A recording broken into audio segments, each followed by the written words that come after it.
विशेष group के साथ, अपने साथियों के साथ बातचीत करता हूं। और आज जो ग्रुप मैंने छांटा है, बहुत ही मुझे प्रसन्नता हो रही है इस बात की कि जब से सामाजिक कार्य में काम करने का अवसर मिला है, तब से नौकरियों में और खास करके जो ठेके पर नौकरियों पर जाते थे, उनकी दशा और दिशा, इसको देख करके बहुत मन में पीड़ा होती थी कि ठेके पर नौकरी करते हैं, तनख्वाह जो घोषित की जाती है पता नहीं वो मिलती है कि नहीं मिलती है। मिलती है तो हस्ताक्षर करा लिए जाते हैं और बाद में उसके कुछ न कुछ पैसे को वापस लिया जाता है, अथवा कैश में कम पैसे दिए जाते हैं। न तो कोई ईएसआई का कटने का विषय है, न ईपीएफ कटता है। भविष्य का भी कोई भरोसा नहीं होता कि कब कौन ठोकर मार दे। और बहुत समय से ये मांग हमारे बहुत से ऐसे कर्मचारी संगठन है, उनकी ओर से भी उठती रही है कि इस ठेकेदारी प्रथा को खत्म करें। बहुत विचार किया, तब जाकर एक विषय ध्यान में आया कि क्यों ना कुछ व्यवस्था सरकारी तौर पर ऐसी करे जो भले ही अस्थायी नौकरी देने वाला सिस्टम हो, कुछ निश्चित समय के लिए देने वाला सिस्टम हो, जो भी हमारी देखरेख में चले, जिससे ऐसे सब कर्मचारियों का शोषण बंद हो, उनके होने वाली तकलीफ उसको दूर करे। और जो हमने सरकारी सिस्टम में किया है, खर्ची, पर्ची, अर्जी, ये सब बंद किया जाए। सरकारी नौकरियों में तो हमने बहुत पहले से ही पारदर्शिता और मेरिट के आधार पर नौकरी देनी शुरू कर दी थी, लेकिन ये ठेकेदारी प्रथा, इसमें लगातार एक फाइल बनी हुई थी। लेकिन आज मुझे बड़ी खुशी है कि हमने ये जो नौकरियां भले अस्थायी दे रहे हैं। नमस्कार दोस्तों, स्वागत है आप सभी का आपके अपने Hindi YouTube channel job alert and GK पर। मैं आपका अपना साथी राकेश कुमार। दोस्तों, अगर आप चैनल पर नए हैं तो चैनल को सब्सक्राइब जरूर कर लें और बेल आइकन वाला बटन प्रेस जरूर कर लेना, ताकि जब भी कोई नई वीडियो आए तो उसका नोटिफिकेशन आपको मिल सके सबसे पहले। और सबसे सटीक खबर जानने के लिए आप हमारे चैनल को सब्सक्राइब कर लें। दोस्तों, आज की ये वीडियो जो है हरियाणा कौशल रोजगार निगम को लेकर जो कॉन्फ्रेंसिंग जो हरियाणा के मुख्यमंत्री जो मनोहर लाल खट्टर है, वो उन्होंने आज जो लाइव आकर कॉन्फ्रेंसिंग जो ऑडियो कॉन्फ्रेंसिंग के माध्यम से संवाद किया है, जो हरियाणा कौशल रोजगार निगम के बारे में जो मुख्यमंत्री ने है वो आज जो बातें हैं वो की है। तो ये वीडियो आपको मैं दिखा देता हूं कि आज जो हरियाणा कौशल रोजगार के बारे में हरियाणा के मुख्यमंत्री ने क्या क्या बोला है। तो आप वीडियो पर बने रहें।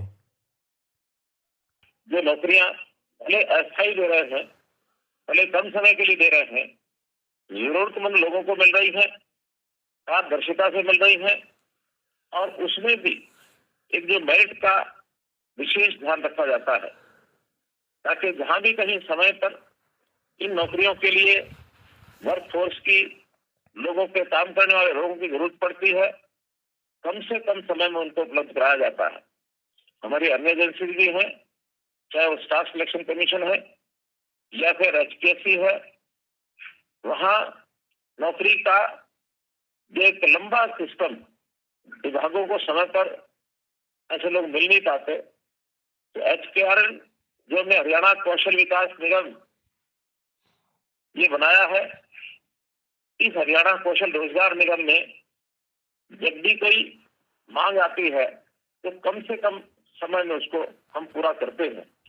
प्रारंभ में थोड़ी कठिनाइयां जरूर आई, लेकिन अब सारा सिस्टम बड़ा स्मूथ हो गया है। और इस स्मूथ सिस्टम में लगभग पिछले 2 महीने में जो प्रयोग के तौर पर प्रारंभिक चरण की नौकरियां थी, 3227 नौकरियां ये हम दे चुके हैं। और इन 3227 नौकरियों में जिन वर्गों को नौकरियां दी हैं, उसमें विशेष तौर पर पीजीटी अध्यापक, ड्राइवर, आयुष, योग के जो सहायक हैं, योग सहायक, और फिर लाइनमैन, मुख्य रूप से इस प्रकार के लोगों की नौकरियां दी गई हैं। इसमें 4 लेवल बनाए गए हैं, लेवल 1, लेवल 2, लेवल 3, लेवल 4। तो किसी प्रकार की जैसे डिमांड मिलती है, इनको सबको ये पैसे मिलते हैं। एचकेआरएन में जो मासिक आय है उसको भी हमने रेगुलराइज किया है, स्टैंडर्डाइज किया है। और जो पहले डीसी रेट के हिसाब से कहीं कुछ पैसा मिलता था, कहीं कुछ पैसा मिलता था, अब उसके लेवल निश्चित कर दिए गए हैं। बहुत लोगों को जो पहले पैसा मिलता था उससे काफी बड़ी मात्रा में उनकी वृद्धि करके भी उनको पैसा मिला है। हमने जो पहले से ठेके पर कर्मचारी रखे हुए थे, सरकार के डिपार्टमेंट भी इसको जो रखती है, उनको भी इसमें आने के लिए और एक ऑप्शन दी है, छूट दी है कि वो भी HKRN पोर्टल पर आ सकते हैं। ऐसा उनको एक ऑप्शन दिया गया है। और इसमें भी मुझे बताते हुए बड़ी खुशी हो रही है आपको कि लगभग 90,000 से ऊपर ऐसे जो कर्मचारी ठेके तरह पर चल रहे थे, 94,038 इनको भी इसमें और शिफ्ट कर दिया गया है, पोर्ट कर दिया गया है। अब ये कुल संख्या मिलाकर 97,000 से भी ऊपर हो गई है जो HKRN के माध्यम से और नौकरी कर रहे हैं। अब इन सबको समझ। तो दोस्तों आपने सुन लिया होगा जो HKRN में जो हरियाणा कौशल रोजगार है उसमें अब तक जो 97,000 जो है वो इसमें हरियाणा कौशल रोजगार में लगे हुए हैं। 97,000 जो पहले ठेके प्रथा पर लगे थे या DCED पर लगे हुए थे, उन सभी को जो अब हरियाणा कौशल रोजगार के अंदर कर दिया गया है। तो ये 97,000 जो हरियाणा के मुख्यमंत्री ने बताया कि 97,000 हरियाणा कौशल रोजगार के अंदर अधिकारी है वो काम कर रहे हैं। के माध्यम से और नौकरी कर रहे हैं। अब इन सबको समय पर सुनिश्चित आए वो HKRN से ही जाती है, उनके बैंक में खाते में सीधी चली जाती है, कहीं कोई कठिनाई नहीं आती है। तो इस प्रकार का एक ये जो सिस्टम है ये हमने शुरू किया है। और इस सिस्टम के माध्यम से जो जरूरतमंद लोग हैं, जब हमारी आवश्यकता होती है, हम HKRN पोर्टल पर उनको वहां दर्ज करते हैं। तो बाद में केवल रजिस्ट्रेशन का काम बचता है। इस रजिस्ट्रेशन के लिए पहले चरण में हमने उन्हीं लोगों को रजिस्टर करवाया है जिनके पास कोई ना कोई अनुभव था, एक्सपीरियंस था। लेकिन ऐसे अनुभवी लोग जब उनकी हमारी आवश्यकता के हिसाब से उनकी संख्या उस रजिस्ट्रेशन में नहीं मिलती है, तो फिर नए लोग भी उसके अंदर और प्रवेश कर सकते हैं और रजिस्टर करवाए लोग आ सकते हैं। अलग अलग प्रकार से प्राथमिकताएं दी गई हैं। अनुभव की भी प्राथमिकता है। जो कोई व्यक्ति अंत्योदय परिवार से है, जो जिसकी आय कम है परिवार की, ऐसे लोगों को भी विशेष प्राथमिकता दी गई है। मेरिट को भी प्राथमिकता दी गई है। इन सब प्राथमिकताओं के आधार पर जो एक रैंक बनता है, उस रैंक से और बहुत जल्दी हम जो है उन नौजवानों को और सिलेक्ट करके अब डिपार्टमेंट को भेजते हैं, डिपार्टमेंट में नौकरी लगते हैं। अब इसमें कई प्रकार के आयु वर्ग की कैटेगरी, जैसा 18 वर्ष के बाद व्यक्ति काम करने के लायक हो जाता है। लेकिन हमारा मानना यह है कि 18 वर्ष से 25 वर्ष तक की आयु ऐसी होती है, यदि परिवार सहयोग करे और यदि हमारी उस प्रकार की परिस्थितियां ऐसी हो, तो मेरा आप लोगों से आग्रह है, मेरी सलाह है कि ऐसे बच्चों को अपनी पढ़ाई, अपनी स्किलिंग, इस पर ही ध्यान देना चाहिए, जोर देना चाहिए। हाँ, यदि परिवार की आवश्यकता ऐसी है कि काम करना आवश्यक हो तो काम की ओर आगे बढ़ना चाहिए। 25 से लेकर के और 40 साल तक की ऐसी आयु है जिसमें हम भी इस HKRN पोर्टल से विशेष प्राथमिकता देते हैं कि उस आयु में व्यक्ति परिवार भी संभालता है, उसकी आवश्यकता भी अधिक होती है, उसको भी प्राथमिकता जरूर दी जाती है। इस प्रकार से बहुत से ऐसे पैरामीटर हैं जिनकी आवश्यकता को ध्यान में रखते हुए और हम ये नौकरियां देते हैं। तो ऐसी अगर ये कहा जाए कि ये जो ठेकेदारी प्रथा है, उस प्रथा को हमने समाप्त किया है। बल्कि मैं तो ये कहूंगा कि खाली ठेकेदारी प्रथा नहीं है, ये प्रथा एक प्रकार की ठग प्रथा बनी हुई थी। इस ठग प्रथा को हमने समाप्त किया है। और प्रारंभिक चरण में चाहे वो बहुत कम संख्या में 3 साढ़े 3 हजार लोगों को हम दे पाए हैं, लेकिन आज आपसे बात करते हुए मुझे खुशी हो रही है कि जब भी आप काम में नहीं थे और अब आपको काम नए सिरे से मिला है, तो परिवार चलाने के लिए आपको कितना ही लाभ हुआ होगा, कितनी आपको ये खुशी हुई होगी। ये बात भी ठीक है कि नौकरी में कभी कभी व्यक्ति को लगता है कि उसकी जो मेरिट है या उसकी जो क्वालिफिकेशन है, उसके हिसाब से उसको नौकरी नहीं मिली है। आवश्यकता हमें मानो ग्रुप डी के लेवल की नौकरी की है, लेकिन बेरोजगार हो सकता है, पोस्ट ग्रेजुएट बैठे हो, तब भी आपको कोई ना कोई काम मिला हो, आप अपने आप को अंडर एम्प्लॉयड समझते हो, तो भी अगर न से कुछ होना भला, तो अगर आपकी नौकरी नहीं है, आपको जो भी एक मिला है अवसर काम करने का, उसमें आपको तुरंत आना चाहिए। हाँ, आगे बढ़ने के लिए सदैव रास्ते खुले हैं। ऐसा नहीं कि ये जो काम आपको मिला ये अंतिम काम है। ये तो क्षणिक आवश्यकता के हिसाब से थोड़े समय का काम है।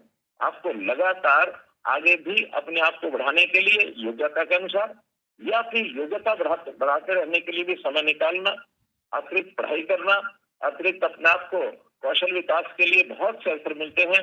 उस कौशल यानी स्किलिंग के लिए आगे बढ़ाना, और जहां भी कोई अवसर मिले पक्की नौकरी प्राप्त करने के लिए उसका मौका चूकना नहीं चाहिए। चाहे वो स्टाफ सिलेक्शन में कोई नौकरी हो अथवा एचपीएससी में हो, अपनी योग्यता के हिसाब से लगातार उसके अंदर आगे बढ़ना चाहिए। आपकी मेरिट यदि कम है तो मेरिट बढ़ाने के लिए समय समय पर पढ़ाई करके परीक्षा बार बार जो आपकी एलिजिबिलिटी टेस्ट है उसके माध्यम से आपको आगे बढ़ना चाहिए। हमने अभी ग्रुप सी के लिए जो कॉमन एलिजिबिलिटी टेस्ट पास कराया है बच्चों को, 3.25 लाख ऐसे साथियों ने और ये टेस्ट पास किया है। इस वर्ष में उनमें से लगभग 35,000 नौजवान और ग्रुप सी में नौकरी के लिए और सिलेक्ट किए जाएंगे। इसके तुरंत बाद ग्रुप डी के लिए और सीईटी का जो टेस्ट होगा, कॉमन एलिजिबिलिटी टेस्ट का, उसमें भी जिनको उसमें नौकरी नहीं मिलती है ग्रुप सी में, उनको डी में भी जाने में आपत्ति नहीं होनी चाहिए, क्योंकि आखिर न करने से कुछ करना भला होता है, उसमें लगना चाहिए। लेकिन मैं फिर कहूंगा, अपनी योग्यता बढ़ाकर बार बार परीक्षा में जाकर के अपने आप को आगे बढ़ाने का अवसर ये बहुत मिलता है। कहीं एक जगह रुकना नहीं है, चलते चले जाना है, चलते चले जाना है।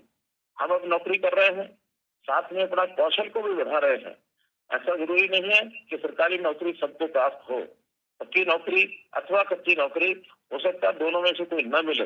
ऐसे अपने साथियों को भी हम लोग को प्रेरित करना है कि अपने कौशल विकास के माध्यम से जो भी कोई साधन अपने को मिलते हैं, उन साधनों से कोई ना कोई स्वरोजगार के नाते भी आगे हमको बढ़ना ये नहीं छोड़ना चाहिए।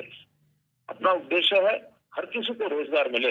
वो रोजगार स्वरोजगार भी हो सकता है, वो छोटा उद्योग भी हो सकता है, कोई घरेलू व्यवसाय के अंदर हम काम करके अपनी आय को बढ़ा सकते हैं, प्राइवेट नौकरी हो सकती है, सरकारी नौकरी हो सकती है। तो इस प्रकार के बहुत से अवसर हैं। अंतर्गतवा मैं यही कहूंगा कि प्रदेश के सब लोग रोजगार मिले। हर वर्ष लगभग 4,000 से नौजवान जो 18 वर्ष की आयु को पार करके आगे बढ़ते हैं, सब लोगों को कोई ना कोई काम मिले, चाहे वो अपने पारिवारिक काम में जुटे अथवा स्वरोजगार में जाए अथवा नौकरी में जाए। ऐसे सब कामों में अगर हम आगे बढ़ेंगे, ये जो बेरोजगारी का हर समय भूत खड़ा कर दिया जाता है, इस बेरोजगारी के इस दायरे में से हम बाहर निकल करके रोजगार प्राप्त करने वाले बने।